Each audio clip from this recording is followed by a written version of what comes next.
আশা করি আমার প্রিয় ছাত্রছাত্রীরা তোমরা সবাই ভালো আছো। আজকে আমি তোমাদের ক্লাস 8-এর একটা চ্যাপ্টার শুরু করব, কিন্তু চ্যাপ্টার নামটা আমি লিখিনি এখনো, ঠিক আছে? তোমাদের মধ্য থেকে কিন্তু নামটা আসবে আশা করি। তো সাবজেক্টটা হলো আমাদের সায়েন্স, বিজ্ঞান নিয়ে আলোচনা করবো আজকে। তোমরা যখন ছোট ছিলে বা এই বয়সেও এখন তোমরা যারা ক্লাস 8-এ পড়াশোনা করছো, মেলাতে গিয়ে মা বাবার কাছে বায়না করো একটা জিনিস কেনার জন্যে, সেটা কি ভাবো তো?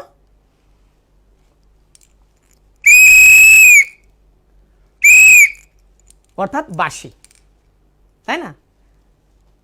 অথবা এইরকম খেলনা যেইগুলো শব্দ করে, অথবা এইরকম এই যে মনোরম খেলনাগুলো, এগুলো কিন্তু তোমাদের খুব ভালোই লাগে, তাই না? তাহলে ভাবো তো চ্যাপ্টারের নামটা কি হবে? আশা করি তোমরা এতক্ষণে ভেবে নিয়েছ, শব্দ অর্থাৎ সাউন্ড। তাহলে আমরা আজকে সাউন্ড নিয়ে পড়াশোনা করব, অর্থাৎ শব্দ। আমরা আজকে শব্দ নিয়ে আলোচনা করব। এখন মনে প্রশ্ন জাগতে পারে যখন কোনো একটা জিনিস আমরা পড়াশোনা করি, যে এটা নিয়ে আমি কেন পড়ব, শব্দটা আমার কেন দরকার জানার জন্যে। তাহলে একটু বলছি দু একটা তোমাদের দৈনন্দিন জীবনের যে ঘটনা। তোমরা বাড়ি থেকে স্কুলে যাও, তো স্কুলে গিয়েই প্রথমেই এই দৌড়াদৌড়ি করো, খেলাধুলা করো, তখন একটা ওয়ার্নিং বেল বাজে, তাই না? যখন একটা ওয়ার্নিং বেল বাজে,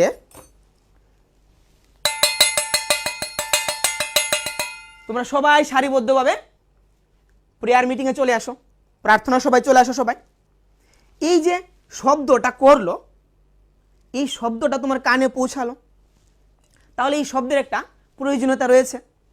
ধরো ফার্স্ট পিরিয়ড চললো, স্যার বা ম্যাডাম শুরু করলেন, একটুক্ষণ পরেই তোমার কানে একটা শব্দ আসলো, মানে ফার্স্ট পিরিয়ড শেষ। তাহলে সেকেন্ড পিরিয়ডের জন্য মানসিকভাবে প্রস্তুতি নিতে হবে। তার মানে শব্দ কিন্তু আমাদের প্রতিনিয়ত সাহায্য করে। বাড়িতে এসে তুমি মাকে খুঁজে পাচ্ছ না, তখন তুমি কি করবে? মা, মা তুমি কোথায় আছো ডাকবে, মানে কি শব্দ দিয়েই তুমি মাকে খোঁজার চেষ্টা করবে, তাই না? তাহলে শব্দ কিন্তু আমাদেরকে প্রতিনিয়ত সাহায্য করছে। শব্দ ছাড়া আমরা মনের ভাব প্রকাশ করতে পারবো না। অর্থাৎ আমরা ভাষায় যে কথা বলছি, সে কথা বলার জন্য শব্দের প্রয়োজন। তার মানে শব্দ ছাড়া কিন্তু পৃথিবী বোবা। তাহলে শব্দ চ্যাপ্টারটা খুবই প্রয়োজনীয়, তাই না? তাহলে এখন আমরা একটু জেনে নিচ্ছি যে শব্দ আসলে কি।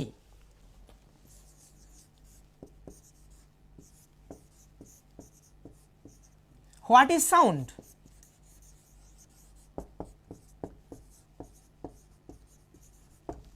শব্দ কি? শব্দ এক প্রকার শক্তি।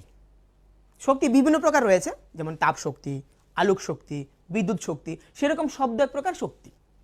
তাহলে এই যে শক্তিটা, সেটাকে তো আমাকে একটু স্পেসিফিকভাবে, একটু বিশেষভাবে সংজ্ঞায়িত করতে হবে, তাই না? তাহলে শব্দ এক প্রকার শক্তি যা জড় মাধ্যমের মধ্য দিয়ে বিস্তারিত হয়ে আমাদের কানে এক প্রকার অনুভূতি জাগ্রত করে। তার মানে শব্দ আমাদের কানে অনুভূতি জাগ্রত করে, এটা একটা শক্তি। Sound is a form of energy which produces sensation of hearing. Okay, so sound is a form of energy, it can produce sensation of hearing.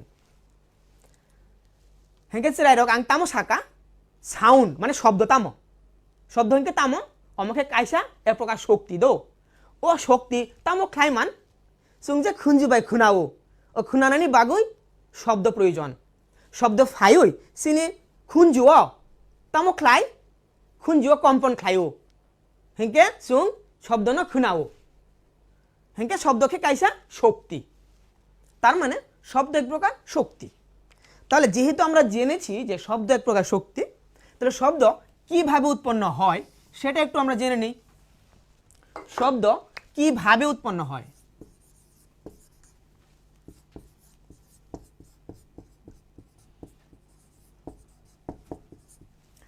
জেনে নিচ্ছি। তাহলে এই যে দেখো একটা ড্রাম রয়েছে আমার কাছে, এই ড্রামটার উপরে আমি দেখছি কিছু জিনিস দিয়ে দিচ্ছি। দেখো তো কি আছে এখানে, কতগুলি মুড়ি রয়েছে, মুড়িগুলো দিয়ে দিচ্ছি এখানে। এই যে মুড়িগুলো এখানে দিয়ে দিলাম। এইবার আমি যদি এই ড্রামটার মধ্যে আঘাত করি,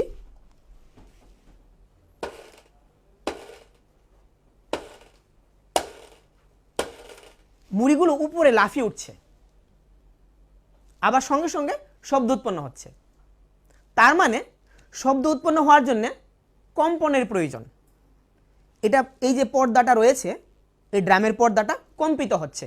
তাই আমি তো মুড়ির মধ্যে আঘাত করিনি, আমি ড্রামের পর্দাটার মধ্যে আঘাত করেছি, কিন্তু মুড়িগুলো লাফিয়ে উঠছে, মানে কম্পিত হচ্ছে ড্রামটা। সেই কম্পনটা মুড়ির মধ্যে লাগলো, লেগে উপরের দিকে উঠতে শুরু করলো।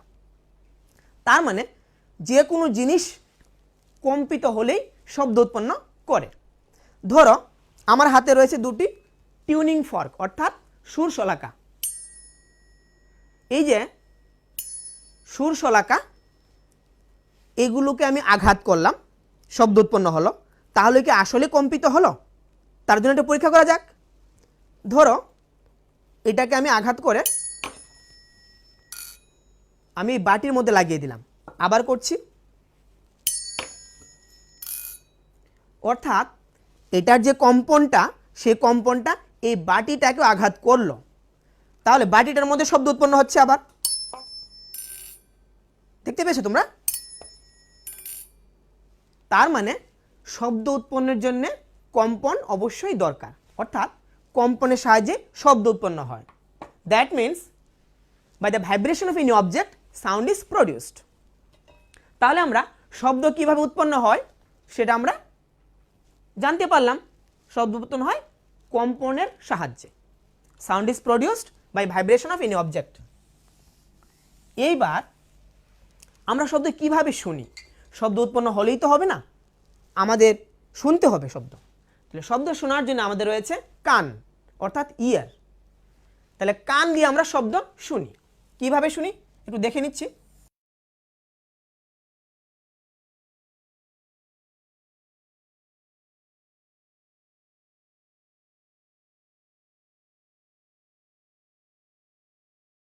এই হলো আমাদের কান, ঠিক আছে? একেবারেই সহজ। চিত্রটা তোমরা বাড়িতে প্র্যাকটিস করবে। কান, এটাকে কি বলে? এই যে কানের বাহিরের অংশটা, এটাকে বলে পিনা, এটাকে বলে পিনা। এবার ভিতরে শব্দটা ঢুকলো এই দিক দিয়ে, কানের যে ছিদ্রটা দিয়ে শব্দটা ঢুকলো, এই জায়গাটা বলে ক্যানেল বা কর্ণকুহর। কর্ণকুহর দিয়ে শব্দটা গিয়ে সামনে পেল একটা ইয়ার ড্রাম অর্থাৎ পর্দা। এটা হলো পর্দা বা ইয়ার ড্রাম। এই পর্দার মধ্যে যখন শব্দটা গিয়ে আঘাত করলো, তাহলে এই আঘাতের ফলে পর্দাটা কম্পিত হবে, যেইভাবে এখানে ড্রামটা কম্পিত হয়েছিল। তাহলে শব্দটা গিয়ে এই ইয়ার ড্রামে অর্থাৎ পর্দার মধ্যে কম্পন সৃষ্টি করবে। সেই কম্পনের ফলে যে একটা শক্তি উৎপন্ন হলো, আবার সেই শক্তিটা এখানে তিনটা অস্থি রয়েছে। এটার নাম মেলিয়াস, এটার নাম ইনকাস, এটার নাম স্টেপিস। এই তিনটা অস্থি, ক্ষুদ্র ক্ষুদ্র অস্থি রয়েছে। সেই অস্থিগুলির মধ্য দিয়ে এই কোকলিয়াতে, এটার নাম হলো কোকলিয়া, এই কোকলিয়াতে শব্দটা বিস্তারিত হবে। এইবার সেই শব্দ শক্তিটা একটা সিগন্যালে কনভার্ট হবে, একটা তাড়িতিক শক্তিতে, ইলেকট্রিক্যাল সিগন্যালে কনভার্ট হয়ে এই নার্ভগুলো দিয়ে, এই যে নার্ভগুলো রয়েছে এগুলোকে বলে অডিটরি নার্ভ। সেই অডিটরি নার্ভের মধ্য দিয়ে আমাদের ব্রেনে গিয়ে পৌঁছাবে। তারপর আমরা শব্দটা শুনতে পাবো। তাহলে তোমরা দেখতে পেয়েছো যে আমাদের কানের ভেতরে রয়েছে একটা পর্দা। সেই পর্দাটা খুবই একটা গুরুত্বপূর্ণ অংশ। তাই আমরা কখনো কানের ভিতরে কোনো শক্ত জিনিস ঢোকাবো না, সেফটি পিন বা কলম কোনো কিছু ঢোকাবো না, ঠিক আছে? কানটাকে আমরা পরিষ্কার করব বাড দিয়ে, কোনো শক্ত জিনিস যেন আমরা কানের ভিতরে না ঢোকাই। তাহলে এইভাবে আমরা শব্দটা শুনতে পাই। তাহলে শব্দ শোনার জন্য আমাদের কে সাহায্য করে? কান। সেটাই রক। जों बाहायके शब्द खोनाओ सिनि खुंजुबाय खोनाओ दो अमके सिनि खुंजु खुंजुनि बिसिं तो कायसा पर्दा दंग र पर्दा शब्द फाइका हिंके अम कापियो दो हिंके अमनि थेके शब्द अम हाय सिनि ब्रेन थांगो हिंके जों शब्द खोनाय मानो তাহলে এইভাবেই আমরা শব্দটা শুনতে পাই। আচ্ছা, এইবার প্রশ্ন হলো শব্দ যে আমরা শুনতে পাই তাহলে শব্দটা চলাচল করে কিভাবে? আমরা তো বায়ু মাধ্যমে আছি, তাহলে বায়ু মাধ্যমে শব্দটা চলাচল করবে কিভাবে? ধরো তোমার স্কুলের যে ঘন্টা সেটার মধ্যে হাতুড়ি দিয়ে আঘাত করা হলো, সেই শব্দটা কিভাবে আসছে তোমার কানে? কি রয়েছে, ধরো তুমি এখানে দাঁড়িয়ে আছো, শব্দটা তোমার কানে কি করে পৌঁছাবে? এখানে যে বায়ু মাধ্যমটা রয়েছে সেই মাধ্যমটা কম্পিত হবে, বায়ুগুলো কম্পিত হবে, তাহলে কম্পনের ফলে বায়ুটা কাছাকাছি চলে আসবে, আবার একটু দূরে দূরে হালকা হয়ে যাবে, আবার খুব কাছাকাছি, আবার হালকা। অর্থাৎ এইরকমভাবে কম্প্রেশন অ্যান্ড রেয়ারফেকশন অর্থাৎ ঘনীভবন এবং তনুভবনের মধ্য দিয়ে শব্দটা বায়ু মাধ্যমে বিস্তারিত হয়। তাহলে আমরা যদি একটা ছোট্ট এক্সপেরিমেন্ট করে দেখে নিই শব্দটা আসলে কিভাবে চলাচল করে। ধরো সব বায়ু মাধ্যম, এটা বায়ু মাধ্যমে আমি যদি একটা শব্দ করি সেই শব্দটা কিভাবে স্থানান্তরিত হয়।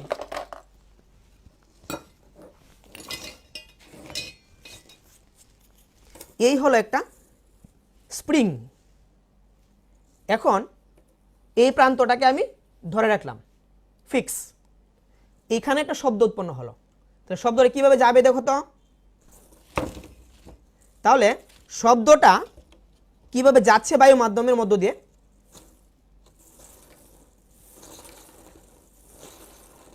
এইভাবে মাধ্যমটা কম্পিত হচ্ছে। কোথাও স্প্রিং এর ঘনত্ব বেড়ে যাচ্ছে, আবার কোথাও দেখো স্প্রিং এর ঘনত্বটা কমে যাচ্ছে। এইভাবে বায়ু মাধ্যমের কণাগুলিকেও কম্পিত করে কোথাও ঘনত্ব বৃদ্ধি পায়, আবার কোথাও হ্রাস পায়। যেই জায়গাতে ঘনত্বটা বৃদ্ধি পেল সেই জায়গাটাকে আমরা কি বলছি? ঘনীভবন অর্থাৎ কম্প্রেশন। যেই জায়গার ঘনত্ব কমে গেল সেটাকে বলছি তনুভবন অর্থাৎ রেয়ারফেকশন। তাহলে এইভাবে বায়ু মাধ্যমের মধ্য দিয়ে শব্দটা প্রবাহিত হয়। তাহলে আশা করি তোমরা এতটুকু বুঝতে পেরেছো যে শব্দ কিভাবে চলাচল করে। এইবার আমরা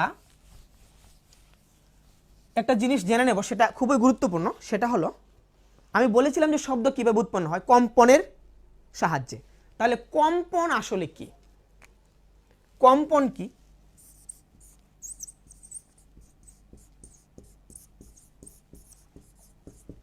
কম্পনটা আসলে কি সেটা আমরা জেনে নেব।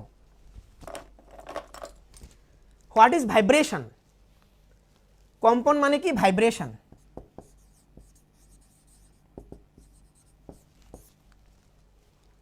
কম্পন মানে হলো কোনো একটা বস্তুর মধ্যে যখন আঘাত করা হয় তখন ওই বস্তুর কণাগুলির এদিক ওদিক নড়াচড়াটাকেই কম্পন বলা হয়। তাহলে তার মধ্যবিন্দু থেকে একবার এদিকে আরেকবার ওইদিকে। তাহলে একটু বড় করে যদি আমরা দেখি তাহলে আমরা দেখতে পাবো, ধরো এটা একটা পেন্ডুলামের বব। এই যে পেন্ডুলামের ববটা রয়েছে আমি এখানে এনে ছেড়ে দিলাম, তাহলে ববটা এখান থেকে ওইদিকে আবার এদিকে এইভাবে চলাচল করছে, এটাকে আমি কম্পন বলতে পারি। আবার দেখো এখান থেকে ছেড়ে দিলাম, গেল আসলো, এই যে। তাহলে কম্পন মানে vibration. So what is vibration? To and fro motion or back and forth motion, অর্থাৎ সামনে পেছনে অথবা এদিক ওদিক। তাহলে এইরকম যে গতিটাকে বলা হবে কম্পন অথবা ভাইব্রেশন। এখন আমরা যদি কম্পনটা জানি তাহলে কম্পাঙ্ক কি সেটা একটু জানা দরকার। অর্থাৎ হোয়াট ইজ ফ্রিকোয়েন্সি, ভাইব্রেশন জানতে পারলাম, এবার ফ্রিকোয়েন্সি অর্থাৎ কম্পাঙ্ক।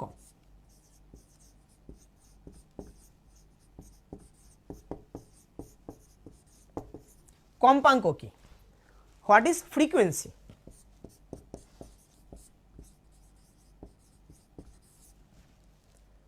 কম্পাঙ্ক মানে হলো একক সময়ে পূর্ণ কম্পনের সংখ্যা। মানে কি? ধরো একক সময় মানে 1 সেকেন্ড, 1 সেকেন্ডে কতটা পূর্ণ কম্পন হলো। আমি যদি এই দোলকটা দিয়ে আলোচনা করি তাহলে একটু সহজভাবে তোমরা বুঝতে পারবে। এখান থেকে আমি দোলকটাকে ছেড়ে দেব, এটা 1 সেকেন্ডে কতটা পূর্ণ দোলন করে দেখি। অর্থাৎ এখান থেকে গিয়ে আসলে কিন্তু একটা পূর্ণ দোলন হবে। তোমরা মনে রাখবে এখান থেকে যাওয়া মানে কিন্তু পূর্ণ দোলন নয়, এখান থেকে যাবে আবার আসতে হবে, তাহলে একটা পূর্ণ দোলন। তাহলে এই যে গেল আসলো একটা পূর্ণ দোলন হলো, আবার গেল আসলো আরেকটা পূর্ণ দোলন হলো। এইভাবে কতগুলো পূর্ণ দোলন হবে 1 সেকেন্ডে, সেই সংখ্যাটাই হবে কম্পাঙ্ক বা ফ্রিকোয়েন্সি। ধরো এটাকে আমি ছেড়ে দিলাম 1 2, অর্থাৎ 2 বার সে কম্পিত হয়েছে 1 সেকেন্ডের মধ্যে, তাহলে তার কম্পাঙ্ক হবে 2 হার্জ। হার্জ, তাহলে কি বললাম? হার্জ। তাহলে কম্পাঙ্কের এককটা কি হবে? হার্জ।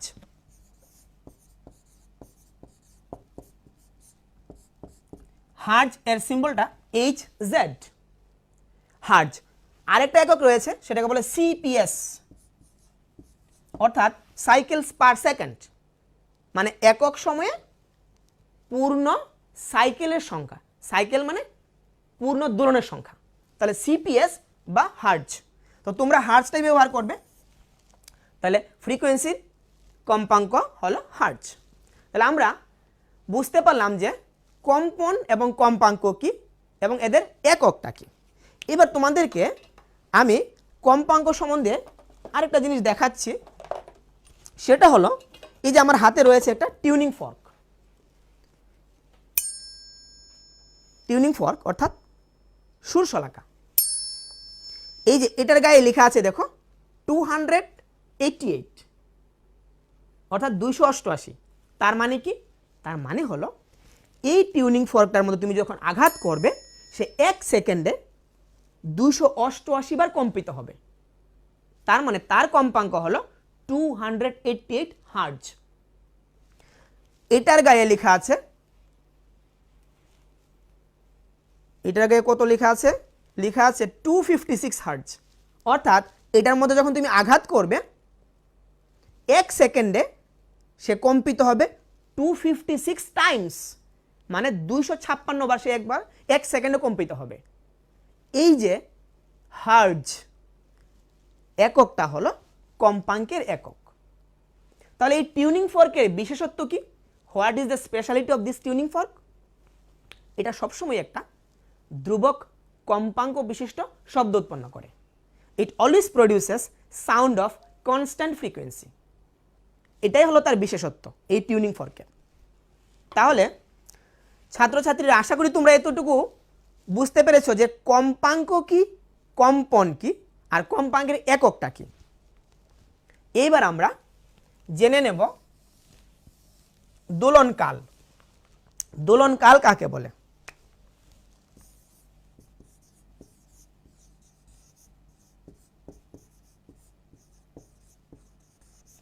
দোলনকাল, time period.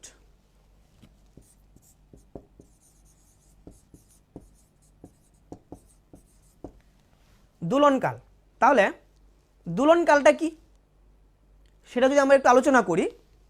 দোলনকাল হলো একটা পূর্ণ কম্পন সম্পাদনের জন্য বা একটা পূর্ণ দোলন সম্পাদনের জন্য যতটুকু সময়ের প্রয়োজন সেটা হলো দোলনকাল। এই যে পেন্ডুলামটা দিয়ে আমরা আলোচনা করেছিলাম, এটা এখান থেকে গিয়ে আসলে হবে একটা পূর্ণ দোলন। ধরো এখান থেকে গিয়ে আসতে সময় লাগলো 2 সেকেন্ড, তাহলে তার দোলনকাল হবে 2 সেকেন্ড। আমি যদি আরও দূরে থেকে এটাকে ছেড়ে দিই তাহলে গিয়ে আসতে আরেকটু সময় লাগলো ধরো 3 সেকেন্ড, তাহলে তার দোলনকাল হবে 3 সেকেন্ড। মানে একটা পূর্ণ দোলন সম্পাদনের জন্যে গিয়ে আসতে হবে, এখান থেকে ছাড়বো তো গিয়ে আবার আসবে। তাহলে একটা পূর্ণ দোলন সম্পাদনের জন্য যে সময়টা লাগে তাকে বলা হবে দোলনকাল। So what is time period? It is the time needed to complete one full oscillation or full vibration, that is time period. তাহলে আমরা দোলনকাল জেনে নিলাম। দোলনকালের একক রয়েছে নিশ্চয়, এককটা কি হবে?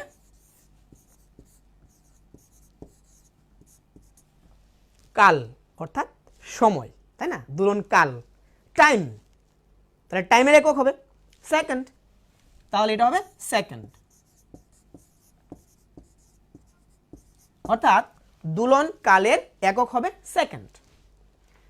তো আশা করি তোমরা এই জায়গাটা বুঝতে পেরেছ যে দোলনকাল কি, এর একক কি। এইবার আসছি আমরা কম্পনের বিস্তার নিয়ে আলোচনা করব। ধরো এটা একটা পেন্ডুলাম, তাই তো? পেন্ডুলামটা এখন মধ্য অবস্থানে রয়েছে, তার মধ্যে যদি তুমি বল প্রয়োগ করো বা আঘাত করো সে কম্পিত হবে। ধরো কম্পিত হতে হতে একবার এখানে আসলো, আরেকবার এখানে যাবে, তাহলে এইভাবে সে কম্পিত হবে। তো আমরা এখানটাকে মধ্যবিন্দু ধরলাম ও, এটা ধরি এ, এটাকে ধরি বি। তাহলে ও থেকে এ অবধি এই যে দূরত্বটা সেটা ধরো 2 সেন্টিমিটার, আবার ও থেকে বি অবধি এটাও সেম হবে 2 সেন্টিমিটার। এই যে ও এ এটাই হলো বিস্তার, ঠিক আছে? এটা হলো বিস্তার বা অ্যামপ্লিটিউড, বিস্তার বা অ্যামপ্লিটিউড। তাহলে বিস্তার মানে কি? কোনো কম্পমান বস্তুর মধ্য অবস্থান থেকে সর্বোচ্চ সরণকে বলা হবে বিস্তার। So what is amplitude? It is the maximum displacement of any vibrating particle from its mean position. This is the mean position and that is the extreme position. So this is the maximum displacement. So it is what? Amplitude. তাহলে বিস্তার সেটা এরকম তামো শাখা অরং বিস্তার তামো হনি বিস্তার হেঁকে তামো কোনো বস্তু যখন কাঁপিও দো হেঁকে অমনি মিডল অবস্থান থেকে মানে মধ্য অবস্থান থেকে যে যে বেশি হাসালো থাঙ্গো ম্যাক্সিমাম যে হাসালো থাঙ্গো ও যে হাসাল নিজে দৈর্ঘ্য দো অমন হনাই তাম বিস্তার। তাহলে বিস্তারের এককটা কি হবে? এই যে আমি লিখে রেখেছি সেন্টিমিটার, হতে পারে মিটার, হতে পারে মিলিমিটার, অর্থাৎ দৈর্ঘ্যের একক হবে। তাহলে তোমরা সেন্টিমিটারটাই মনে রাখবে। তাহলে বিস্তারের এককটা কি হবে? সেন্টিমিটার, ঠিক আছে? বিস্তারের একক হবে সেন্টিমিটার। তাহলে এখানে আমরা বুঝতে পারলাম যে কম্পনের বিস্তার মানে কি। এখন আমরা জেনে নেব আরেকটা টপিক, সেটা হলো যেহেতু বিস্তার আমরা জেনেছি, কম্পন জেনেছি, কম্পাঙ্ক শিখেছি, এগুলোকে কাজে লাগিয়ে আমরা এখন জানব প্রাবল্য কি।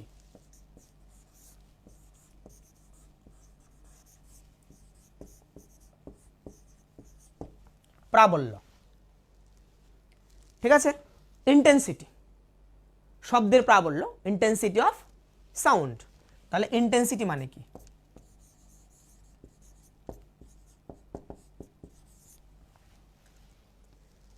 প্রাবল্য হলো কোনো একটা শব্দ কতটুকু জোরালো হলো, সেটাই প্রাবল্য। তাহলে প্রাবল্যটা আসলে কার সঙ্গে সম্পর্কযুক্ত? প্রাবল্যটা সম্পর্কযুক্ত তার বিস্তারের সঙ্গে। প্রাবল্য প্রপোর্শনাল টু বিস্তার স্কোয়ার। তাহলে intensity is directly proportional to square of the amplitude.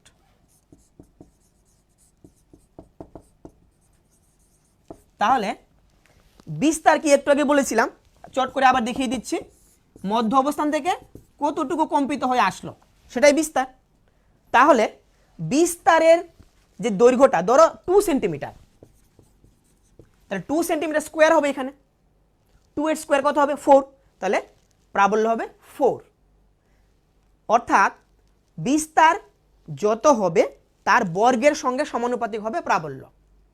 That means intensity is always directly proportional to square of the amplitude. এই যে স্কোয়ারটা দেখো, স্কোয়ার দিয়েছি, স্কোয়ার অফ দ্য অ্যাম্পলিটিউড। তাহলে আমরা প্রাবল্য শিখতে পারলাম যে প্রাবল্য বিস্তারের সঙ্গে কিভাবে সম্পর্কযুক্ত। এখন তার পাশাপাশি আরেকটা শব্দ আমরা শিখে নেব, তীক্ষ্ণতা। তীক্ষ্ণতা আসলে কি?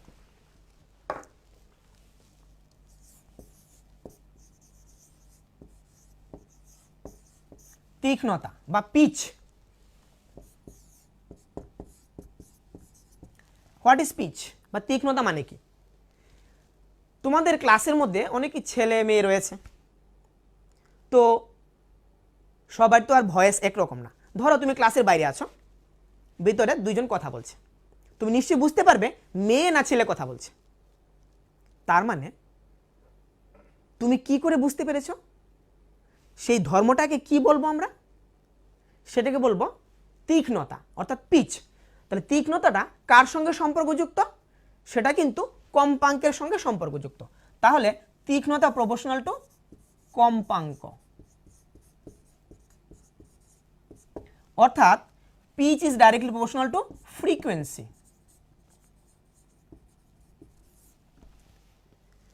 মেয়েদের কণ্ঠস্বরের ফ্রিকোয়েন্সিটা অর্থাৎ কম্পাঙ্কটা বেশি থাকে, তাই ওদের পিচ বেশি। আর ছেলেদের কণ্ঠস্বরের কম্পাঙ্কটা কম থাকে, তাই পিচ অর্থাৎ তীক্ষ্ণতা কম থাকে। তাই আমরা যখন ওই শব্দটা শুনতে পাই, শব্দটাকে আলাদা করতে পারি, বুঝতে পারি কোনটা মেয়েদের স্বর কোনটা ছেলেদের স্বর। এই যে ধর্মটা সেটা হলো তীক্ষ্ণতা। তাহলে তীক্ষ্ণতা কার সঙ্গে সম্পর্কযুক্ত? কম্পাঙ্কের সঙ্গে। তাহলে কোনো বস্তুর কম্পাঙ্ক বেশি হলে তীক্ষ্ণতা একরকম হবে। তাহলে দেখে নিই, এখানে একটা দেখো বাটি রয়েছে, এটার মধ্যে একটু শব্দ করছি, শব্দটা শুনতে পেয়েছো? আবার দেখো, শুনো। এইবার তার মধ্যে আমি একটু জল দিয়ে দিচ্ছি,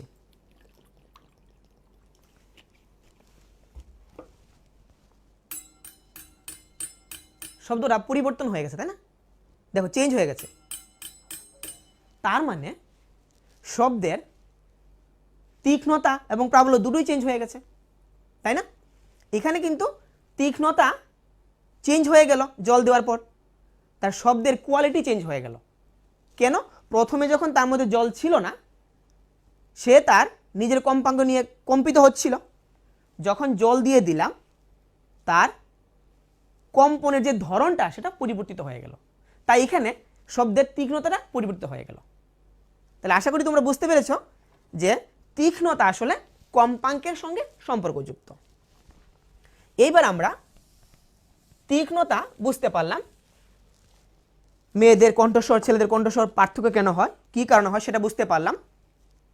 এবার যেটা সবচেয়ে গুরুত্বপূর্ণ সেটা হলো শব্দের প্রকারভেদ।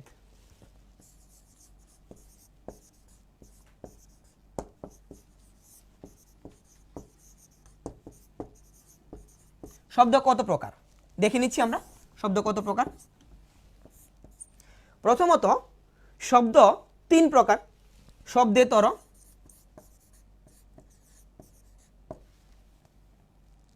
শব্দেতর শব্দ, শ্রুতিগোচর শব্দ,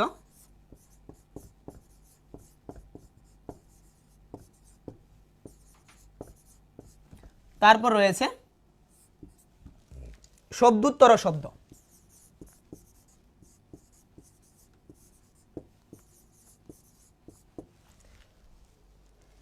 infrasonic sound, Sonic sound and ultrasonic sound. অর্থাৎ এই যে তিন প্রকার শব্দ রয়েছে, তাহলে এদের যে আলাদা আলাদা যে হলো কিসের উপর ভিত্তি করে সেটা দেখে নিচ্ছি। শব্দেতর শব্দের কম্পাঙ্ক কত হবে? কম্পাঙ্ক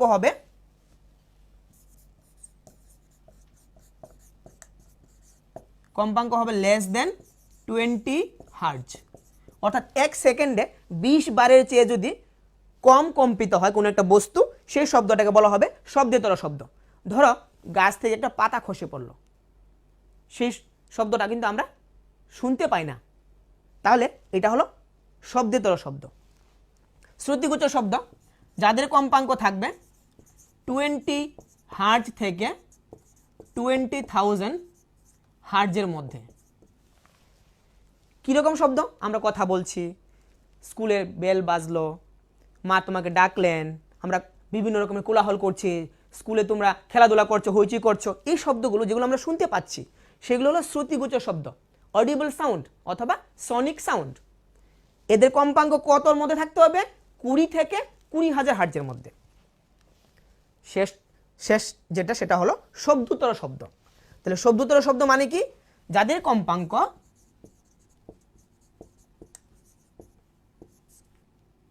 20,000 হার্জের বেশি, 20,000 হার্জের বেশি যদি কম্পাঙ্ক হয় সেই শব্দটাকে বলা হবে কি? শব্দোত্তর শব্দ। তাহলে কীরকম হতে পারে শব্দটা? ধরো নীল তিমির শব্দ অথবা বাদুরের শব্দ, এই শব্দগুলো আমরা শুনতে পাই না, ওই শব্দগুলি হলো শব্দোত্তর শব্দ অথবা আল্ট্রাসনিক সাউন্ড। ঠিক আছে, তাহলে আমরা এই যে 3 প্রকার শব্দ, এই 3 প্রকার শব্দ আমরা শিখতে পারলাম এবং তুলনামূলক আলোচনা করলাম, তাই না? যার কম্পাঙ্ক 20 হার্জের কম সেটাকে বলবো শব্দেতর শব্দ, আর যে সমস্ত শব্দের কম্পাঙ্ক 20 থেকে 20,000 হার্জের মধ্যে থাকবে ওইগুলো শ্রুতিগোচর, অর্থাৎ আমরা শুনতে পাই। এগুলো আমরা শুনতে পাই না, কিন্তু ওই শব্দেতর শুনতে পাই না, শ্রুতিগোচর শুনতে পাই, আবার শব্দোত্তরও শুনতে পাই না। ঠিক আছে, তাহলে আমার প্রিয় ছাত্রছাত্রীরা, আশা করি তোমরা সবাই বুঝতে পেরেছো আজকে যে কয়েকটা টপিক আমরা আলোচনা করলাম, শব্দকে নিয়ে খেলাধুলা করলাম। তো তোমরা বাড়িতে এগুলো নিয়ে একটু আলোচনা করবে, পড়াশোনা করবে, তোমাদের বইটা দেখবে। তাই তোমাদেরকে আমি একটু হোমওয়ার্ক দিয়ে দিচ্ছি, হোমওয়ার্কটা লিখে নাও। শব্দ বিস্তারের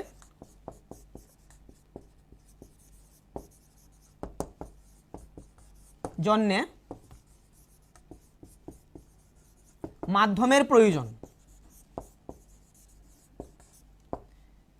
একটি পরীক্ষা, একটি পরীক্ষা করে নেবে, বাড়িতে খাতায় লিখে নেবে। তারপর বিভিন্ন প্রকার শব্দের যে প্রকারভেদ, শব্দেতর, শ্রুতিগোচর, শব্দোত্তর, এইগুলো নিয়ে তোমরা একটু পড়াশোনা করবে এবং খাতায় লিখবে। 3 প্রকার শব্দের তুলনামূলক